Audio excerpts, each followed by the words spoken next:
मैंने business studies के 3 chapter complete कर दिए हैं। आप क्लास 12 का सिलेबस से आप देखिएगा उसे। हमारा इकोनॉमिक्स का भी 2 चैप्टर ऑलमोस्ट कंप्लीट है। सेकेंड चैप्टर में थोड़ा बहुत कुछ पार्ट्स बाकी है ग्राफ के, वो मैं आपको करवा दूंगी। आज अकाउंट स्टार्ट कर रहे हैं। पार्टनरशिप हमने स्टार्ट किया था। पार्टनरशिप का profit and loss appropriation account हो चुका है, आप प्लेलिस्ट में जाके देख लीजिए। गुडविल वैल्यूएशन हो चुका है, उसका भी प्लेलिस्ट बनाया हुआ है। और आज हम लोग स्टार्ट कर रहे हैं पार्टनरशिप का एडमिशन वाला part, admission of a partner. अगर मान लीजिए किसी भी पार्टनरशिप बिजनेस में पहले 2 पार्टनर थे, ए और बी, अभी क्या कर रहे हैं, अभी एक और पार्टनर को हम लोग लेके आ रहे हैं अपने बिजनेस में, उसे भी पार्टनर बना रहे हैं। उस कंडीशंस में हमारा अकाउंटिंग कैलकुलेशंस कैसे होगा हम लोग इस चैप्टर में सीखेंगे। ठीक है, इस चैप्टर का नाम है एडमिशन ऑफ अ पार्टनर। देखिए, एडमिशन ऑफ पार्टनर, अगर हमारे बिजनेस में कोई पार्टनर को जब हम लेके आते हैं, उसे भी पार्टनर बना रहे हैं, तब क्या इफेक्ट होता है।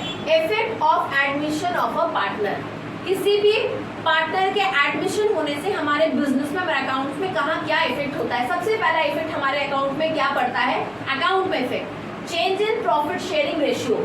सबसे पहला हमारा प्रॉफिट शेयरिंग रेशियो में चेंज आएगा। पहले 2 पार्टनर थे, तो वो लोग पहले जैसे प्रॉफिट आपस में बांट रहे थे, अब तो वैसे प्रॉफिट डिस्ट्रीब्यूशन नहीं होगा। क्यों? क्योंकि अब एक और पार्टनर आ गया है, तो अब हमें अपने प्रॉफिट का हिस्सा उसे भी देना पड़ेगा। तो इसलिए क्या चेंज होगा, प्रॉफिट शेयरिंग रेशियो में चेंज आएगा।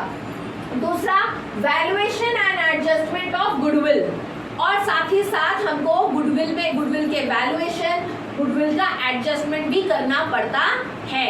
ओके, अब आप देखेंगे, ये मैंने बता रखा है डिटेल्स में इसके बारे में। आप गुडविल वैल्यूएशन में जाएंगे तब आपको उसका पूरा कॉन्सेप्ट और अच्छे से समझ में आएगा। आप जरूर देख लीजिएगा उसका playlist.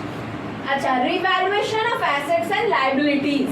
Revaluation of assets and liabilities हमें करना पड़ता है जब हम किसी पार्टनर को, नए पार्टनर को लेके आ रहे हैं, तब भी होता है।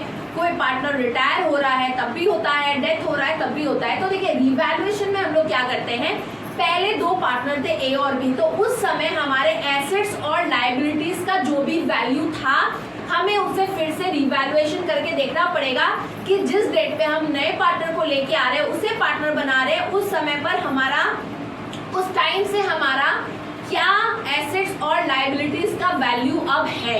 क्यों ये निकालना क्यों जरूरी होता है, ये इसलिए भी जरूरी है क्योंकि मान लीजिए पहले से अगर हमारे एसेट्स का वैल्यू, लायबिलिटीज हमने करके रखा था कि वो 15, मान लीजिए 15 लाख का लायबिलिटीज था, कर्जा था, ए और बी के ऊपर था। सी अब नया आ रहा है, तो हम लोग क्योंकि हर एक चीज आपस में बांट रहे हैं, शेयर कर रहे हैं, तो वो उतना पूरा का पूरा कर्जा का शेयर, वो प्रीवियस जो था वो भी उस टाइम से उसके ऊपर आ जाएगा। इसलिए हम करंट स्टेटस में हमारा क्या लायबिलिटीज है वो निकालना जरूरी है। एसेट्स है, एसेट्स पे हमारा आज के डेट पे क्या वैल्यू है, जिस समय हम उसे लेकर के आ रहे हैं, वो वैल्यूएशन निकालना जरूरी है। कौन सा एसेट्स का वैल्यू कम हो गया, किसका बढ़ गया, ये जानना बहुत जरूरी है। कौन सा नया एसेट्स इंक्लूड हुआ, ये सब बहुत इंपॉर्टेंट होता है। नहीं तो जो नया आ रहा है उसको हम जब प्रॉफिट में उसको हिस्सेदार बना रहे हैं, उसको हम लायबिलिटीज आएगा, उसमें भी उसका कंट्रीब्यूशन रहेगा उसको रीपे करने में। तो ऐसा चीज इसीलिए पूरा अप टू डेट उस पर्टिकुलर डेट पे करना जरूरी है। तब एक नए को लेके आएंगे तो सब कुछ फ्रेश करके न्यूली होना चाहिए। तो इसलिए हमें एसेट्स और लायबिलिटीज का रिवैल्यूएशन करना बहुत इंपॉर्टेंट होता है। फिर adjustment of reserves and accumulated profit. मान लीजिए पहले से अगर हमारे अकाउंट में कुछ प्रॉफिट का हिस्सा था, रिजर्व हमने कुछ पैसे जमा करके रखे थे कि फ्यूचर में बिजनेस के ग्रोथ एंड डेवलपमेंट के लिए उन रिजर्व के पैसे को यूज करेंगे। अब एक नया आया, वो तो नहीं होगा ना, हमने 5 साल 10 साल में पैसे को जमा किया, रिजर्व करके रखा हुआ है। अब हम वो पार्टनर बन जाएगा तो वैसा हो जाएगा ना कि मान लीजिए उसको, वो फिर उसका, वो भी उसमें उसका हिस्सेदार बन जाएगा। तो ऐसा तो नहीं होगा। वो पहले वाले ए और बी, वो जो 2 पार्टनर थे, उसमें उनका कंट्रीब्यूशन था, उन्होंने उस रिजर्व के पैसे को जमा किया।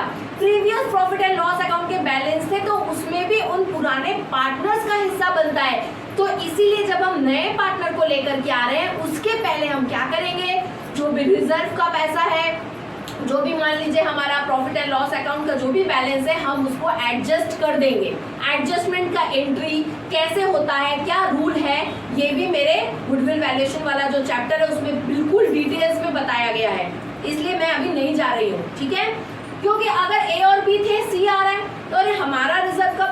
ए और बी ने जमा करके रखा था, हम सी को उसमें कैसे हिस्सा देंगे? उसमें सी का कंट्रीब्यूशन नहीं बनता है, क्योंकि उसमें उसने कुछ नहीं किया है, तो उसमें उसका हिस्सा भी नहीं बनता।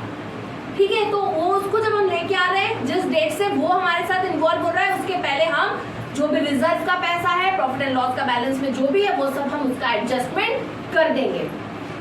अब देखिए एडजस्टमेंट ऑफ कैपिटल, कैपिटल का भी जो बैलेंस है उसका भी एडजस्टमेंट हम लोग नए पार्टनर को लेके आएंगे, उसके पहले के कैपिटल का एडजस्टमेंट भी हो जाएगा। तो ये 5 एडजस्टमेंट हम लोग करते हैं जब भी किसी पार्टनर को हम क्या करते हैं, हमारे बिजनेस में नया पार्टनर लेके आ रहे हैं, एडमिशन हो रहा है जब किसी नए पार्टनर का, फिर से रिवीजन करेंगे। Change in profit sharing ratio, profit sharing ratio में चेंज आएगा। Valuation and adjustment of goodwill में गुडविल करना पड़ेगा। Revaluation of assets and liabilities, assets and liabilities का रिवैल्यूएशन करना पड़ेगा।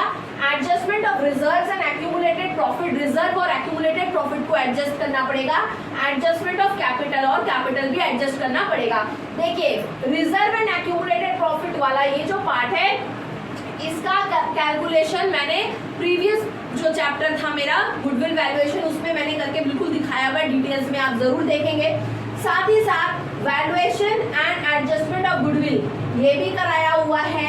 Change in profit sharing ratio का भी कुछ पार्ट कराया हुआ है, और अभी हम लोग उसको आगे कंटिन्यू करेंगे। ठीक है, तो चलिए अब यहाँ तक हुआ। अब हम लोग क्या करेंगे, एक एग्जाम्पल मैं आपको दूंगी, एक एग्जाम्पल दे करके मैं आगे आपको अभी बताती हूँ। तो देखिए सपोज करिए, एक एग्जाम्पल में अपने जाएंगे। सपोज करिए हमारे बिजनेस में 2 पार्टनर थे। ठीक है, एक एग्जाम्पल देखते हैं।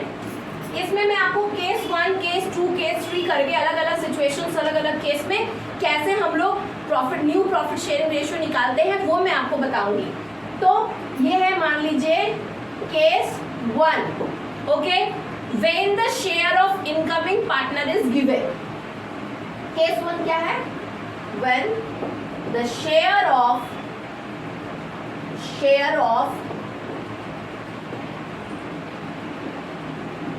New partner is given. मतलब केस 1 हमारा क्या है कि जब हमारा जो नया पार्टनर आ रहा है उसको हम कितना हिस्सा दे रहे हैं प्रॉफिट में से, जब हमें वो क्वेश्चन में दिया हुआ रहेगा, तब हम लोग न्यू रेशियो कैसे कैलकुलेट करेंगे, न्यू प्रॉफिट शेयरिंग रेशियो कैसे कैलकुलेट करेंगे। देखिए ये क्वेश्चन मैंने लिख रखा है, इसको अच्छे से देखेंगे, समझेंगे तो बहुत इजी लगेगा आपको। देखिए change in profit sharing ratio, मतलब जब भी कोई नया पार्टनर हमारे बिजनेस में आएगा तो उस केस में हम लोग न्यू प्रॉफिट शेयरिंग रेशियो कैसे निकालेंगे। केस 1 लिखा है, केस 1 मैं आपको ऐसे करके अलग अलग तरह से अलग अलग केस वाइज मैं आपको करवा दूंगी इसको, जो आपको बहुत इजी लगेगा। बोले when the share of incoming partner is given. मान लीजिए अगर केस 1 हमारा ये है कि अगर आपको क्वेश्चन में जो हम नए पार्टनर को लेके आ रहे हैं उस नए पार्टनर का क्या शेयर होगा, अगर वो क्वेश्चन में दे दिया गया है, तब आप कैसे निकालेंगे न्यू प्रॉफिट शेयरिंग रेशियो। मान लीजिए एक क्वेश्चन मैंने लिख रखा है, बहुत शॉर्ट में लिख रखा है। Example, A and B are partners, 3:2 ratio में इनका प्रॉफिट डिस्ट्रीब्यूट होता है and their profit sharing ratio is 3:2। ठीक है, इन लोगों ने क्या किया, सी को अपने बिजनेस में लेके आए, सी को एडमिट किए पार्टनर में, कितना प्रॉफिट के लिए, 1/4 शेयर ऑफ प्रॉफिट, मतलब टोटल प्रॉफिट का 1/4 शेयर सी को दे दिया जाएगा। क्लियर। अब देखिए यही था question. Suppose A and B are partners and their profit sharing ratio is 3:2 and they admitted C for 1/4 share of profit. So calculate new profit sharing ratio. ये हमारा क्वेश्चन है, कैसे सॉल्व होगा। मान लीजिए टोटल प्रॉफिट को हम लोग मान लिए 1, let total profit equals to 1, तो रिमेनिंग प्रॉफिट क्या हो जाएगा, 1 - 1/4। 1 टोटल प्रॉफिट सी को दे रहे हैं, टोटल प्रॉफिट में से 1/4 सी ले जा रहा है, तो बच कितना रहा है, तो 1 - 1/4 करेंगे तो बच रहा है 3/4। यानी हमारे बिजनेस में सी को दे देने के बाद 3/4 प्रॉफिट बचेगा, और उस 3/4 प्रॉफिट को ऑल पार्टनर्स लेंगे, ए और बी लेंगे। ठीक है, तो अब देखिए ए विल गेट, ए को कितना मिलेगा, तो हमारे यहाँ पर ए का रेशियो क्या था, 3। क्लियर, हम ऊपर 3 लिख देंगे, इन दोनों का एडिशन 3 और 2 का क्या हो जाएगा 5, 3/5।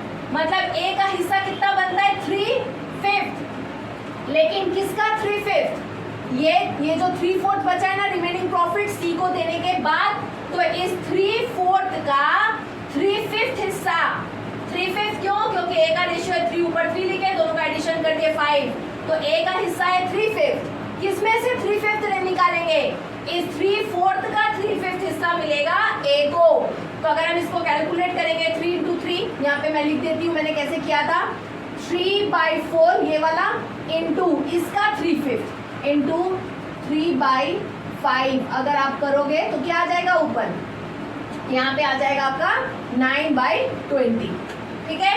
अब b को कितना मिलेगा, तो b का रेशियो क्या है 2, हम 2 ऊपर लिख देंगे, इन दोनों का एडिशन 5 होता है, 5 लिख देंगे 2/5, तो b को कितना मिलेगा, b को मिलेगा 2/5, लेकिन किसका 2/5, ये जो 3/4 प्रॉफिट बचा हुआ है ना सी को देने के बाद रिमेनिंग प्रॉफिट, उसका 2/5 मिलेगा किसको, b को।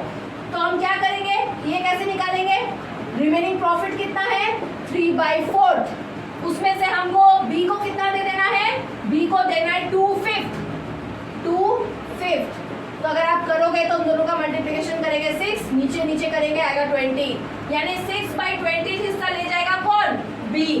तो हमारा न्यू प्रॉफिट शेयरिंग रेशियो क्या होगा, ए बी सी तीनों हमने लिख लिया, new profit sharing ratio short में लिखा है NPSR, ठीक है। ए का कितना है हमने किया अभी 9/20, यहाँ लिखेंगे 9/20। अच्छा बी का कितना है अभी हमने किया 6/20, 6/20, और सी को कितना मिल रहा है, सी को तो क्वेश्चन में दे दिया गया था, सी को मिल रहा है 1/4 टोटल प्रॉफिट का, तो सी का हमने लिख दिया 1/4। अब क्या करेंगे, ये दोनों तो बराबर है, लेकिन देखिए यहाँ इक्वल नहीं है, जब ऐसा रहता है तो हम इन तीनों नीचे का एलसीएम ले लेंगे, तो कितना हो जाएगा 20, ठीक है। अब ये ऊपर वाला अगर आप करेंगे 20 से 20 किए 9 आ जाएगा, इसे इसको डिवाइड करेंगे 1 से 9 को मल्टीप्लाई करेंगे तो 9 ही रहेगा, इसे इसको डिवाइड करेंगे 1 6 से मल्टीप्लाई करेंगे 6 आ जाएगा, 4 से अगर आप 20 को डिवाइड करेंगे तो 5, ऊपर 1 है मल्टीप्लाई करेंगे तो 5 ही रहेगा, तो हमारा रेशियो क्या हो जाएगा 9:6:5, ये होगा हमारा न्यू प्रॉफिट शेयरिंग रेशियो, 9:6:5, 9 होगा ए का, 6 होगा बी का और 5 होगा सी का।